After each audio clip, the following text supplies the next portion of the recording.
오늘은 소크라테스가 말한 그 무의식적 무지가 과연 무엇인가 그 부분에 대해서 한번 생각해 보겠습니다. 무의식이란 사실은 우리가 의식하지 않은 어떠한 미지의 세계일 수도 있는데, 사실 사람들은 자신을 과연 얼만큼 알고 있는지에 대해서 생각하지 않는 것이 상당히 보편적인 것 같습니다.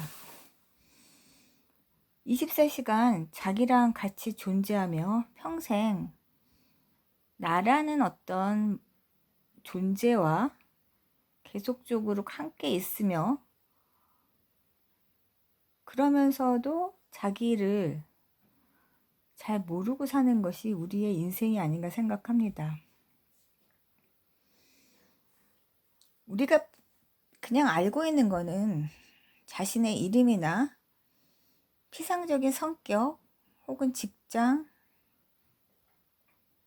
혹은 뭐 가족관계, 이제 이런 것들을 알면 그냥 내가 나를 알고 있다라는 그런 어떤 생각들이 있는데, 사실은 그것은 실상하고 좀 다르다고 볼 수가 있습니다.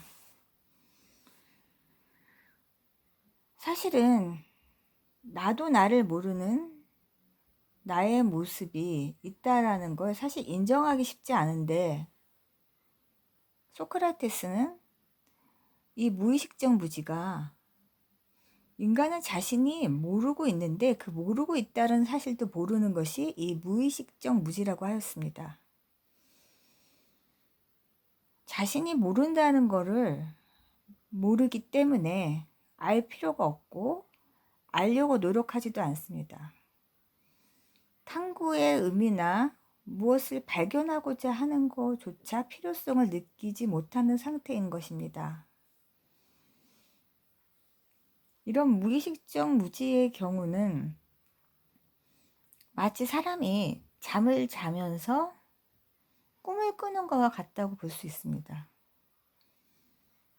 꿈속에서 꿈인 걸 모르면서 꿈속에 머무르는 것과 같이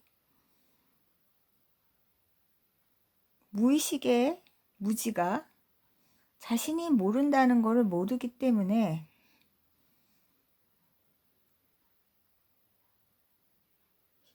정말로 알고 있는 것이 무엇인지조차도 모릅니다.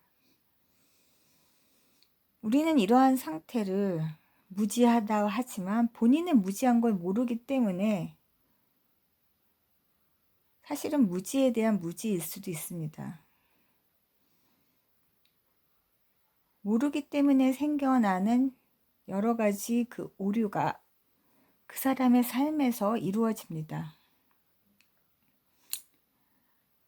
그것이 그 삶의 어떤 프로그램에 이제 오류가 발생된다고 볼 수가 있습니다. 알아야 무엇을 모르는지를 아는데 모르기 때문에 어디서부터 손을 대야 할지 모르는 그러한 상태입니다. 이 모른다는 걸 모르는 것은 모든 것을 알고 있다라고 생각할 수도 있고, 현재 자신의 생각이 다 옳다라고 생각할 수도 있습니다. 그것은 어떻게 보면 인간으로 하여금 내가 옳다, 내가 맞다, 자신의 어떤 변화에 대한 어떤 거부감을 동시에 가져오며 자신의 생각에 대한 어떤 고집을 가져올 수 있습니다. 따라서 자기 안에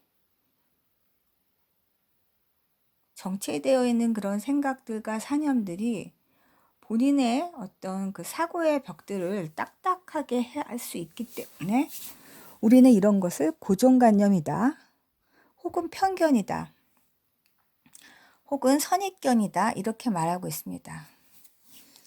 이러한 것들이 강한 사람들은 어떻게 보면 이 세상을 살아갈 때 상당히 벽 속에서 사는 사람이지만 자기가 벽 속에 갇혀 있다라는 것을 모르는, 어떻게 보면 상당히 불행할 수 있습니다.